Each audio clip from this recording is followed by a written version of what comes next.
Salut, nous, c'est Christophe et... Mais... Vous êtes où? Attends. Et là-haut? Le tien, viens. Eh non, y a pas de nous, je suis tout seul. Mais maintenant que je vous ai sous la main, vous allez m'accompagner dans mon voyage. Coucou. Eh oui, vous l'attendiez depuis longtemps. Le fils prodige d'Internet. Le randonneur le moins stylé de tout YouTube. Aujourd'hui, je vous emmène avec moi sur une aventure à pied, sac sur le dos. J'enfile mes chaussures pour que t'aies pas à le faire, ou pour te donner l'envie de parcourir ce petit monde qu'on appelle la Terre, avant qu'elle ne brûle. Donc là, je suis à Seyac. Et c'est parti. Pour l'aventure. Le Kera, cette consonance qui ouvre les portes des contes et des légendes, et qui nous plonge immédiatement dans un monde où le rêve se confond à la réalité. N'importe quoi. Le Kera, ça parle à personne. On ne sait pas ce que c'est, on ne sait pas qui c'est, on ne sait même pas où c'est. Et même ceux qui savent ne savent pas vraiment où le placer sur la carte. Bah moi, je vais te le dire. C'est l'endroit où j'ai préféré randonner en itinérance dans les Alpes jusqu'à présent, et qui offre des vues spectaculaires. C'est dans le sud des Alpes, proche de la frontière italienne, et surtout loin des coins surfréquentés par le tourisme d'été en montagne. Voilà ce que c'est que le Kera. Et j'en ai fait le tour par le sentier de grande randonnée numéro 58, le GR58.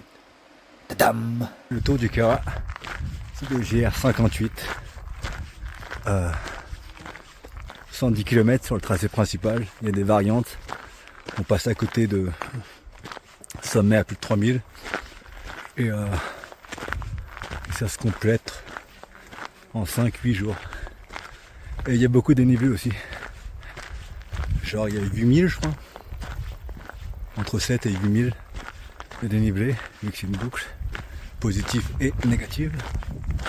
Et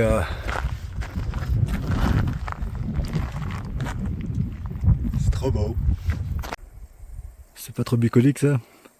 Il me reste encore 3 km jusqu'au col de l'Estronc. La mise en jambe, elle est assez brutale. On va faire 1000, là je pars de Seyac, à 1600 et quelques. Le col de l'Estronc il est à 2600 et quelques. 1 km de dénivelé positif en 7 km et quelques. Ça commence bien. Après, le profil altimétrique de ce GR58, il est en dents de scie, quoi. Constamment. Ça va faire que monter et descendre. Je vais essayer de pas trop me plaindre de la difficulté de toutes ces montées et de toutes ces descentes. Parce qu'il y en a marre des pleurnichards. Et voilà quoi. Donc là il est 12h30. Je vais manger parce que j'ai même pas faim. Mais là mon sac est trop lourd. Je crois qu'il doit faire 17 kg. Avec 2 litres d'eau. Beaucoup de nourriture. Beaucoup de nourriture. Je suis bien chargé. Ça va se décharger au fil du GR. Mais là, comme première journée, c'est un peu compliqué. Et en plus, ça fait quoi? Peut-être ça fait depuis les Canaries que j'ai pas marché avec un sac à dos. Et on le sent sur les épaules. Hein. On va à Seyac. Le col des Estroncs. Je sais pas les où. Mais ça grimpe encore. Ah, qu'est-ce que c'est beau. Je suis parti de Seyac, qui semble être le point de départ le plus accessible de la boucle. Et ça commence fort, avec cette longue montée. Pour les treks alpins, c'est bien d'arriver sur place quelques jours avant, afin de s'acclimater à l'altitude. Ce que j'ai pas fait. Il y a de nombreux parkings de longue durée pour ceux qui se poseraient la question. Et pour ceux comme moi, en fourgon ou en camping-car, il y a un parking camping-car, juste avant le village. Donc là, je crois qu'on voit le village de Saint-Véran. Il y en a pour 5-6 km je crois. On arrive à Saint-Véran. Le plus haut village d'Europe, à plus de 1000 mètres d'altitude. Et c'est là que je vais faire un petit ravito pour 4 repas. Ce soir et demain toute la journée. Comme ça, j'entame pas mes réserves de conserve. Parce que les conserves, je me les garde pour après-demain. Parce qu'entre Saint-Véran, il y a 2 étapes entre Saint-Véran et le prochain ravitaillement à Briès. Et la charcuterie, le jambon, ça se conserve pas bien, donc autant le manger tout de suite. Ça veut dire, je vais encore alourdir mon sac. Aujourd'hui et demain, ça va être les journées où mon sac sera le plus lourd, quoi. Grosso modo, c'est des points de ravitaillement en nourriture qui vont dicter la longueur de mes journées de marche. Entre Saint-Véran et Abriès, il y a environ 40 km, soit 2 étapes.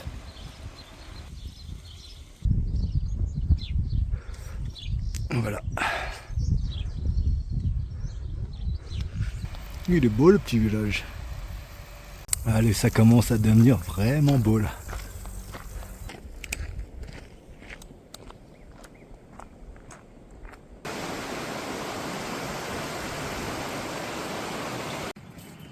Coucou, là je me suis arrêté à 4 km de la chapelle de Closis pour mon bivouac.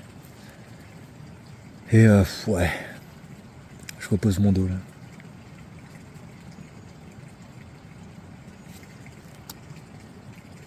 Ça je l'ai acheté et je l'ai raccordé à une bouteille d'eau en plastique en faisant un trou sur le bouchon. Et ça marche super bien et ça permet de pas enlever son sac pour boire de l'eau et de rester hydraté toute la journée. Et ça c'est top. Pourquoi je raconte ça, je sais pas. Vas-y. Bivouac autorisé de 18 à 9h. Ouais, chapelle de Closis à 40 minutes. Mais il y a un beau champ là. Il y a moyen que je reste en bas là. Parce que à côté, là, il y a la rivière.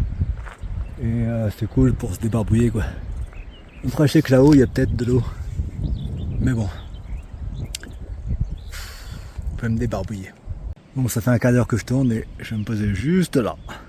Ça y est, c'est monté. Mais il y a plein de mouches, putain. Je me demande si de l'autre côté c'est peut-être pas mieux. J'ai fait un tour tout à l'heure, mais il y a des crottes de marmotte. Et clairement, les crottes de marmotte, c'est pas pour moi. Non, non, non. Là, j'ai un petit peu mal au bassin, aux hanches. C'est à cause de la ceinture ventrale du sac. Parce que je sers comme si j'allais squatter mon petit PR, quoi. Un petit 130 kg. Non, je déconne, j'ai jamais fait 130. Coucou, matin du jour numéro 2. Il est 9h, je viens de ranger ma tente. Et là, je file à la rivière pour me foutre un peu d'eau sur la gueule. Histoire de mieux me réveiller. En termes de courbature, et bah, j'ai un peu mal aux hanches. Un peu courbaturé toujours. Les hanches et... je pense que mes épaules aussi ont mal là. On verra quand je vais porter mon sac pour la première fois aujourd'hui. Magnifique. Donc pourquoi j'ai décidé de bivouaquer à la chapelle de Closis? Parce que ça c'est le dernier point d'eau avant la Chalpe qui est à une journée de marche. Et voilà, on est parti pour le col de la Chamoussière.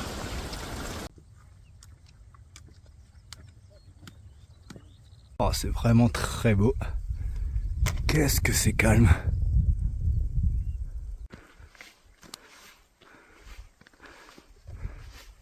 Il est 11h moins quart. Je crois que je vois le col qui est là. La première petite pause pour s'étirer un petit peu parce que c'est les premiers jours, premières heures de ce trek et pour prendre soin de la machine.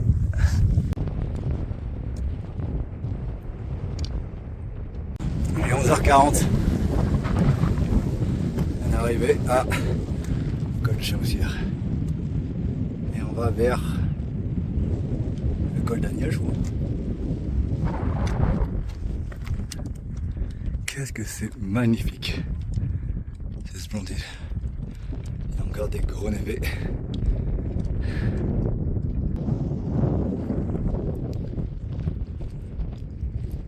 Et je crois que ça c'est le pain de sucre. C'est ce que je vais faire. Donc là du col de Chamoussière jusqu'à le refuge d'Aniel, il y a un trail Ce qui veut dire que les sentiers, le single, c'est pas bien large, il est blindé de monde. Ça casse les couilles. Ça m'a un petit peu rendu de mauvaise humeur, jusqu'à ce qu'une personne sur le sentier me reconnaisse. Elle me fait, je te connais toi. Je sais pas. Si, t'es pas sur YouTube là? Arrête, vas-y. Et en fait, si, elle m'a vu sur ma vidéo du Tour du Mont Blanc. Et c'est la première fois que ça m'arrive qu'une personne me reconnaisse pour ma vie de youtubeur. Parce qu'on est 23 sur la chaîne et c'est rare que les gens regardent mes vidéos. Donc après cette petite anecdote, ça m'a mis de bonne humeur. Mais attends, ce qu'on voit là, c'est le refuge Daniel. Et j'ai aucun truc à faire au refuge Daniel, du coup je quitte le GR58 pour aller directement au Pain de Sucre en ne passant pas par le col Vieux. J'ai vu que c'était possible, donc pourquoi pas. Et là je suis assis en face de tout ça là, ce qu'on voit. Enfin, j'enlève ma grosse tête pour qu'on voit mieux, mais c'est juste grandiose. Cette vallée elle est folle. Bon, je vous laisse. À toutes. Ah oui, là-haut là, tous les motards là. C'est la frontière Italie-Espagne, Italie-France. Toute cette zone entre le col de Chamoussière et le col Daniel et le Pain de Sucre, c'est mon premier moment waouh de cette aventure. Il est impressionnant. Je crois qu'il culmine à 3002, peut-être un peu plus. Ok, on a entamé la montée du Pain de Sucre. Il y a 300 mètres de dénivelé sur 1 km. Et là, j'ai laissé mon sac en bas. Je l'ai un peu caché. Et pour monter, pour faire un aller-retour. Parce que je me voyais pas monter avec mon gros sac. Je me sens tellement léger. C'est abrupt. Ça monte raide.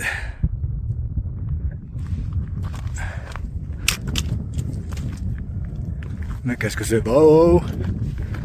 Et la dernière partie avant le sommet, ça va être sur des grosses plaques glissantes comme ça là. Enfin glissantes s'il pleut. Et moi, comment c'est trop beau! Oh. Les petits cairns comme ça annonce la fin de la montée. Ah ouais, c'était costaud.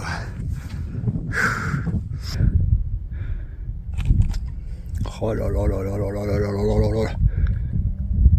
Oh oh oh oh oh. On n'est pas bien là. En plus la lumière est belle. Vraiment super beau. Ah, je suis conquis. Le Kera. C'est magnifique. Bon. On va faire chemin inverse maintenant. La descente risque d'être périlleuse. Je vais pas mentir. J'ai un petit coup de stress de pas retrouver mon sac.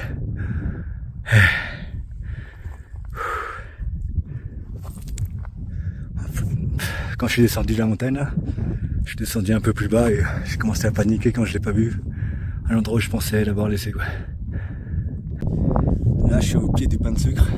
J'ai récupéré mon sac et dans la descente, enfin dans la montée, j'ai vu que quelqu'un avait laissé son sac pour terminer l'ascension à la légère. Et du coup, il retrouve plus son sac là. Ça fait 1 heure qu'il tourne, le gars. Et là, je l'ai croisé juste un instant là. Je lui ai dit de monter et que j'allais faire voler mon drone pour essayer de trouver son sac, quoi. Du coup, là, je lui laisse de l'avance, genre 20-30 minutes peut-être. C'est ce gars-là, vous le voyez ou pas? J'attends qu'il arrive vers ici. Attends, je suis où là? Vers ici pour lancer le drone. Au final, il a trouvé quelques secondes après que j'ai filmé. Je suis content pour lui. Donc c'est ce gars-là, avec son sac bleu, je l'ai retrouvé. Ce lac bleu, ce ciel bleu, c'est magnifique. Je n'arrive pas à voir si les cornes elles sont comme ça. Elle est avec son petit. Ouais, c'est peut-être un. Donc là il est 18h. Je suis entre le lac des Gorges Géou et le lac Forian. Je fais une petite pause parce que je me suis enculé la cheville. Une petite pause snack. J'en profite aussi pour faire sécher ma tente. C'est beau quand même. Le lac des Gorges Géou. Je viens de trouver mon second lieu de bivouac.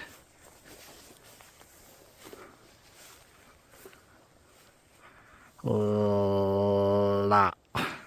Bon, la tente est montée. Il me reste plus qu'à faire mes petits étirements.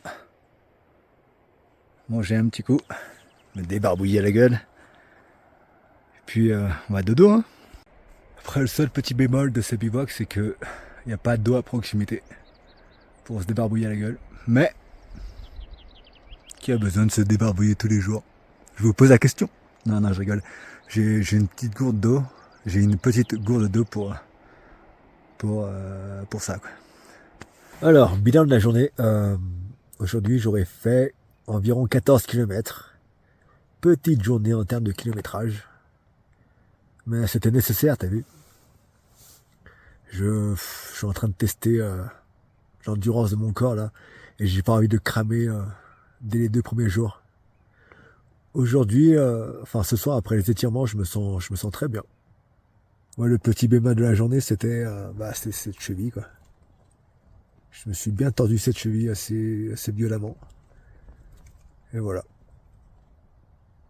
Mais physiquement, les trapèzes, les épaules, le dos, les hanches, les jambes, tout va très bien. Et je pense que ça va aller de mieux en mieux. Parce que mon corps va s'habituer à la charge. Et la charge va diminuer parce que demain, j'attaque les conserves. Les conserves, les sardines, le thon, les pâtes. Coucou, bon il est 8h30, réveil du 3e jour. Je viens de faire mes étirements là, sur mon petit tapis de sol. Et on s'apprête à partir. Ma cheville me fait encore un peu mal quand même. Je pense que je vais boiter les premiers kilomètres. Ok, cette journée commence par une descente jusqu'à l'échalpe. Ma cheville commence à aller un petit peu mieux. J'ai commencé la journée avec une cheville à 5 sur 10. Là, je suis peut-être à 7 sur 10. Enfin, j'arrive. Enfin, je suis descendu là, il n'y a plus de pente, il n'y a plus de descente. Ok, ça doit être l'échalpe. Ça doit être des crêtes de Gilly. Ça a l'air tellement haut. Il est 10h40. J'ai fait le plein d'eau à l'échalpe. Et on monte vers... On se dirige vers la monta, puis les crêtes de Gilly. J'en ai profité pour manger un petit bout aussi. Toujours du muesli. Bon, depuis ce matin, il y a quand même pas mal de passages en sous-bois. Dans la forêt, ça fait plaisir parce que j'ai l'impression qu'aujourd'hui, il fait plus chaud qu'hier. Que le soleil va bien taper, quoi. 7,4 km. 3h30 pour les collettes de Gilly. Regardez-moi cette petite folie là. Bon, il est presque midi. Première vraie pause. Alors je suis posé. Tranquillou. Sinon, ça dit quoi de mon outfit là? Sympathique. Et ça c'est bleu marine. Ça va pas ensemble. Hein. Ça se marie mal. Hein. Je voulais mettre un peu de couleur dans ma vie. Au lieu de mettre un short noir, j'ai pris un short bleu. Et là, j'ai l'air d'un clown. Non, en vrai, j'allais dire quoi? Là, je pense que je vais manger un petit bout là. Parce que cette montée, elle est un peu longue. Hein. Et commence à faire chaud. Donc là, j'ai trouvé un petit coin en sous-bois plat. Pour reposer un peu mon dos, manger. Et on voit plus tard pour la suite. Toutes.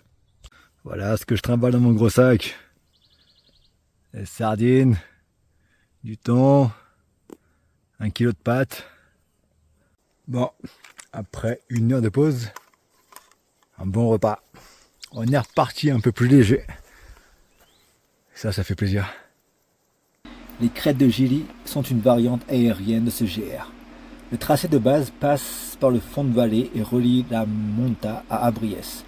D'ailleurs, en redescendant à Abriès, j'ai zappé une variante qui amène au col des Tueurs. Tant pis. Ça sera pour une prochaine fois peut-être. Je crois que le village d'Abriès est vers là. Et nous, on suit le petit sentier.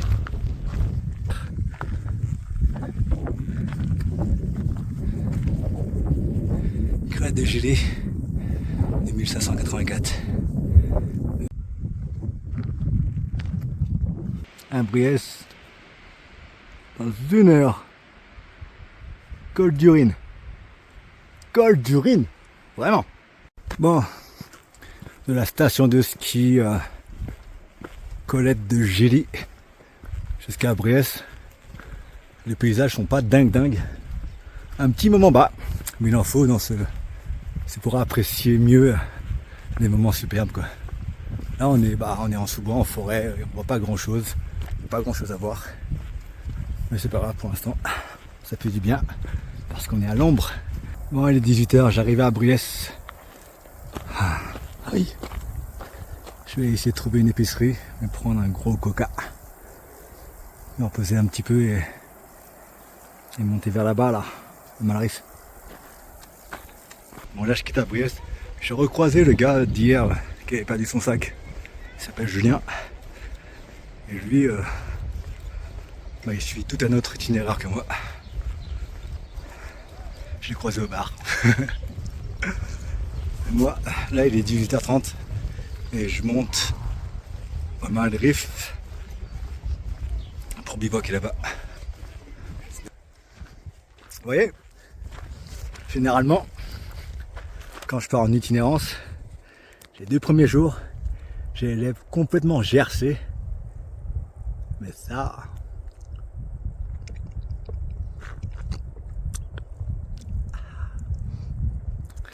Bon, il y a une tétine, mais mes lèvres sont en bonne santé. Toutes. Il y a souvent ce genre de panneau là, avec le nom des chiens, des bateaux que tu risques de rencontrer. Vous, c'est lequel votre préféré? Je vais pas mentir, j'ai un petit fait pour Schtroumpfette.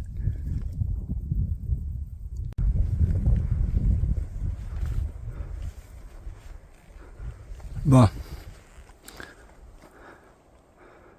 Pas par là.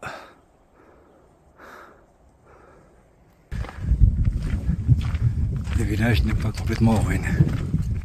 Ça aura été une très grosse journée où j'ai fini de monter ma tente au moment où le soleil se couche, au sein de la vallée la plus froide et humide de ce GR.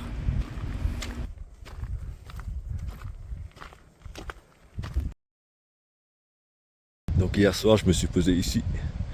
Et ce matin, c'est un petit réveil équestre. C'est venu se frotter à la tente.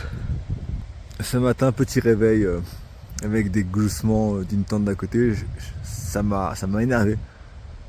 Je me suis dit putain, mais elle est où cet esprit de fraternité? On fait pas de bruit par rapport aux autres. Du coup, je passe ma tête hors de ma tente. Et là, je vois qu'il y avait des chevaux à côté. Et ça faisait rire les gens parce que les chevaux, c'est rigolo. C'est bien connu. Non, mais en fait, j'étais juste content de voir des chevaux. Et les chevaux, ils sont partis les déranger, quoi. Ils sont partis aller piquer les bâtons de marche, leurs sacs et tout. C'était rigolo à voir. Donc voilà. Là, j'ai plié ma tente. Je me suis étiré et on est reparti, quoi. Mais là, il fait encore super froid. Donc voilà, tout. Et là, ces petits chenapans sont au milieu du sentier, quoi. Du tout petit sentier. Comment on fait?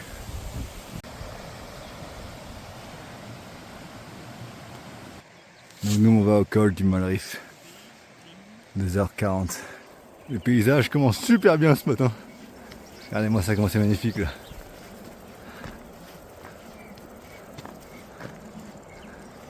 Waouh! Je sais pas si c'est le contre-coup d'hier avec 25 km, mais aujourd'hui, je trouve que cette montée là, elle est fatigante.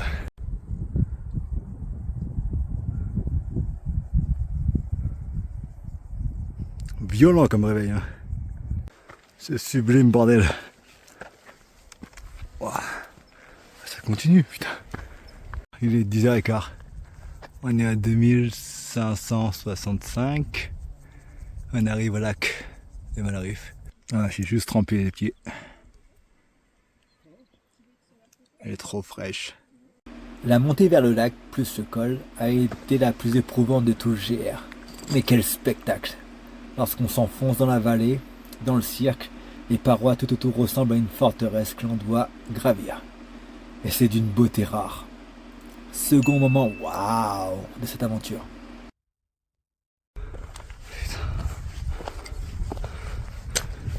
On arrive. Bon, il est midi. On est arrivé au col. J'ai oublié comment ça s'appelle. Mais là, le col du Malrif. Là, il y a le grand Malrif. Je crois que ça, c'est un sommet à 3000. Et là, on est au pic du petit Malrif.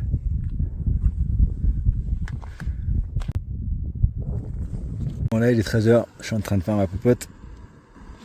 Caché avec. Ouais, j'essaie de faire barrage par rapport au vent. Parce que là, on est à environ 3000 d'altitude et il y a quand même pas mal de vent. C'est quand même sympa, hein. Donc ça, c'est peut-être le 3000 que je vais faire tout à l'heure, après avoir mangé.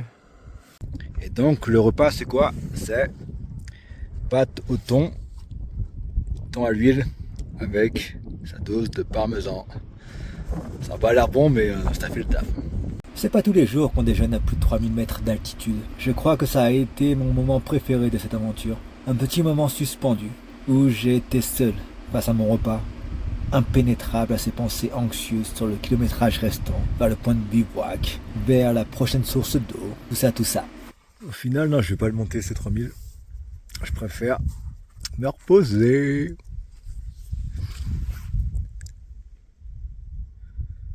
C'est pas beau? C'est magnifique. Prendre son temps, ralentir pour mieux apprécier le voyage, le panorama, les paysages.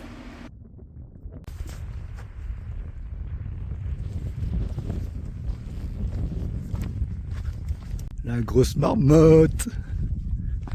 Alors, un petit zoom dégueulasse. Tchouk, tchouk, tchouk, tchouk, tchouk, tchouk, tchouk. Go.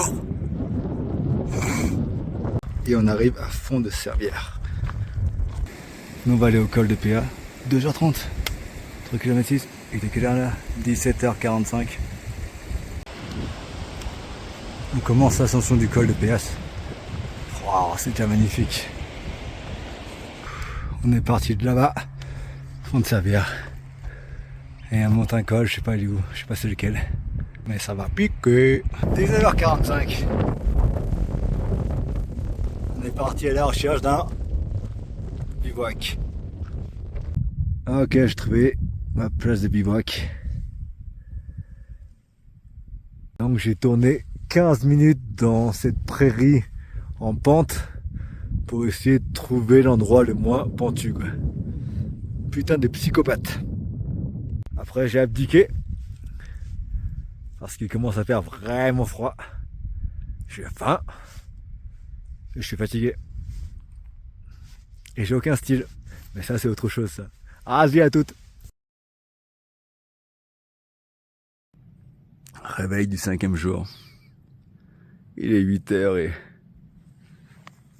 j'ai bien dormi.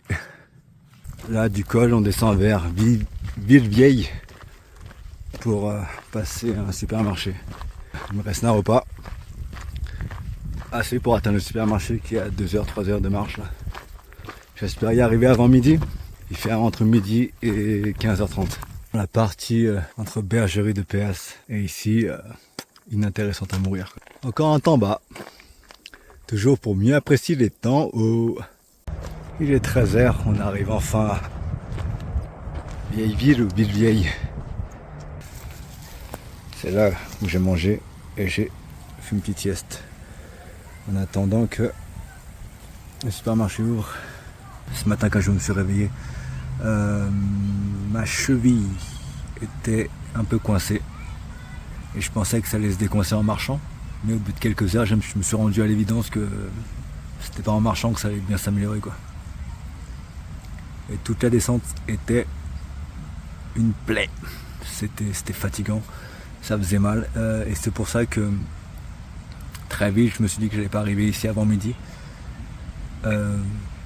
Au-dessus de la cuisse aussi. Entre l'aine et la cuisse, de la même jambe, ça me tire à des moments, je comprends pas. Et au niveau aussi de mes flancs, le sac, je crois que je serre un peu trop, donc j'ai mal. En fait, j'ai eu mal partout aujourd'hui. Mais ça va. Pour l'instant, ça va, puisque j'ai mangé, je me suis reposé, je retrouve un peu le sourire. Coucou. Ah, je suis un gars tellement simple. Tout à l'heure, en décollant de la zone de pique-nique à Ville Vieille, mon moral était peut-être à 6 sur 10. Je suis passé aux toilettes. Là, je suis à 8. Je me sens invincible, putain. J'ai réussi en supermarché. Et là, je me sens immortel. Je suis passé au supermarché, j'ai acheté plein de trucs pour faire des sandwichs. Je suis trop content. D'ailleurs, c'est préparation sandwich maintenant.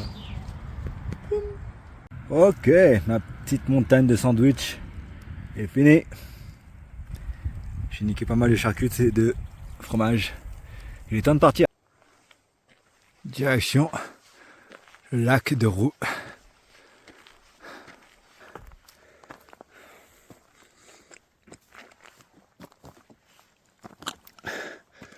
Tétine! On y arrive. On y est arrivé. Je sais pas ce qu'il y a au-dessus de la surface de l'eau, mais ça a l'air dégueulasse. En tout cas, on a le droit de bivouaquer dans le coin. C'est sympa. Donc j'ai arrêté ma journée à 18h, je crois. 18h30 peut-être. Là, je suis autour du lac de Roux, qui est juste derrière. Je me suis posé là parce qu'au final, il me reste que 27 km jusqu'à Seillac. 27, c'est beaucoup trop pour une seule étape. Il aurait resté genre moins de 25. Demain, j'aurais foncé pour arriver jusqu'à Seillac et retrouver mon camion, mais je suis là pour profiter et prendre mon temps et ça fait plaisir. Ça fait 2 jours que je prends trop mon temps. J'aime bien, quoi. Genre aujourd'hui, entre 13h et 15h30, j'ai rien fait, à part manger et dormir. Hier c'était pire. Hier, entre midi et 16, j'ai juste descendu, j'ai mangé, j'ai descendu une petite pente, et je me suis étalé encore une fois. J'ai fait mal ici, je me suis rasé. On voit pas de différence. Vous la voyez pas, moi je la vois, et ça qui importe. Je me sens plus beau. Du coup, ouais, ça fait des petites journées de marche au final, enfin moyenne. Et j'aime bien ce rythme-là. Voilà. Donc là, il est quelle heure ? Il est 20h. Je vais aller manger. Et je vais aller dormir. Réveil du 6e jour. Petit réveil en douceur. Là, c'est direction Arvieux. Ça semble magnifique.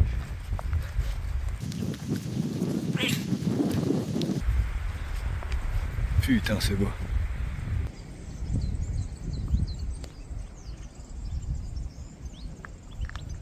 Je vois Arvieux. Je pense que le chemin va continuer derrière là et on va remonter tout ça derrière encore.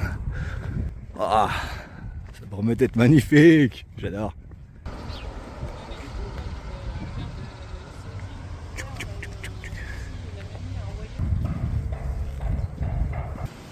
Donc là il est 10h15. Il reste 5 km. Il y a un petit banc au milieu de la montée, au milieu de nulle part. Je prends. Et donc en termes d'un petit déjeuner, je prends un truc comme ça. Parce que c'est full glucides et je mange ça sec, tu vois. Ma petite cuillère. Et ça remplace mes snacks. Et ça va, en vrai, c'était pas trop sec dans la bouche. Et ça donne pas mal de force et des calories. Parce que pour cette itinérance, je suis parti déjà vachement émacié du visage, émacié du corps aussi. Et effectivement, je me sens plus léger, peut-être un peu moins mal aux pieds aussi. Et peut-être un peu moins de force, je sais pas. En tout cas, merci pour le petit-déj pour remplacer les snacks. C'est pas cher. Il y a de la prot dedans aussi. Il y a peut-être 10% de prot. Très bon rapport qualité-prix. Calories-prix plutôt. Salut! Un nouvel alpage. On a 5 candidats cette fois-ci. On a Perse, Isis, Astia, Casca et Gus. Je t'avoue que moi je préfère Isis. Elle a l'air fun. Voilà. Donc il y a un petit parking. C'est pour ceux qui veulent faire de la rando. Monter au sommet mais pas trop. Ils sont garés au milieu. Là je suis presque tout en haut du col. Je vais faire bouger le drone. Le col est juste là. Je vais faire voler le drone. Troisième moment, waouh! Des deux côtés du col, c'était sublime. Et on est arrivé au col de la Furfond. Et on est arrivé au col.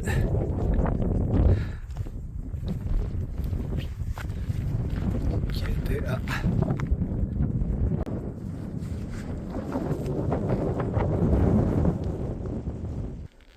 C'est époustouflant. C'est sublime. Ça, c'est les refuges Furfond. Et là, il y a un fond en vélo. Genre.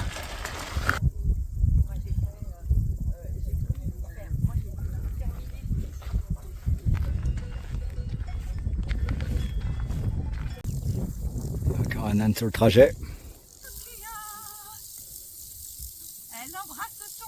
Bon, je crois que ça c'est la Bramousse. Je crois qu'on va faire un autre col là-haut là. Et puis de là, on va voir Seyac. Bon là, il est 15h15. Je suis à les Escoyères, à 1500. Là, j'ai fait 1 km de dénivelé négatif. Je vais pas dire que la descente était difficile parce que je suis pas un pleurnichard, mais c'était long. Ça dit quoi? Seyac, 13,4 km, 5h30. Oh, c'est un peu beaucoup quand même. Là, il est 15h30. Plus 5h30, ça fait 21h. En vrai, c'est à tenter. On a enfin atteint la route, ce qui veut dire que on a fini la descente et on va entamer la seconde montée, seconde ascension du col de Bramousse. C'est vrai que j'avoue que j'étais du coup sur l'autre vallée et effectivement, elle est impressionnante comme montée. Hein. Ça va être sportif, ça va être fatigant, ça va beaucoup suer et respirer très fort.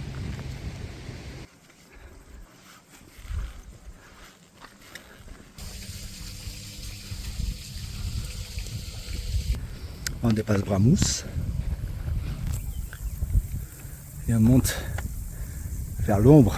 Ça va faire plaisir parce qu'il fait super chaud aujourd'hui. Bramousse à 1400 mètres d'altitude. Du coup il reste 800 mètres de dénivelé positif. Les dernières de ce GR58. Dernière montée. La ultima. La dernière montée. Et puis il y aura une mini descente. Si, il y aura quand même une descente, une jolie descente. On sera à Seyac. Ça ne fait que passer. Ok, il est 19h moins 10. Et on arrive au col de Bramous. Sayac, c'est à 1h40 ou 3 km et demi, un truc comme ça. Bon, là, je vais taper mon petit repas avec une vue sur Sayac. Puis on finit GR58 en 6 jours comme un boss. Et on va bien se reposer, quoi. Ça a été une très belle aventure, un très beau GR, effectivement. Bon, au final, je suis arrivé à Sayac sans avoir mangé. Je voulais me trouver un coin sympa, c'est un belvédère. Un coin peut-être même sans table, hein. Juste un coin sympa pour voir avoir une belle vue sur la vallée, mais tout du long c'était en sous-bois ou c'était en sous-bois. Donc là, je suis à côté du parking camping-car. J'y suis d'ici 5 minutes, même pas. J'ai mangé dans mon camping-car. Tel un gars triste. Et c'est une fin d'étape pour le randonneur le moins stylé de YouTube.